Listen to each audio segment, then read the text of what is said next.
Minsan ang tubig ay naiiga, nawawala, at di mo makita. At kung tuluyang mawala ng tubig, anong iyong gagawin? Alam ang iyong pabayaan.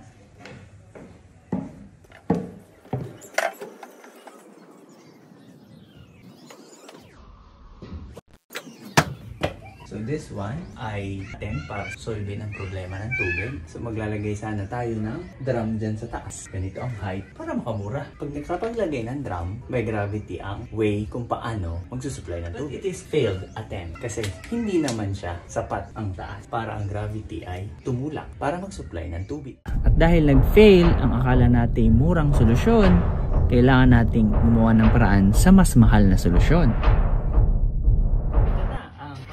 Solusyon, umabot siguro nasa 200,000. Sa stock, walang ganitong problema. So, hindi ka pa ba mag-stock at mag-focus ka sa real estate?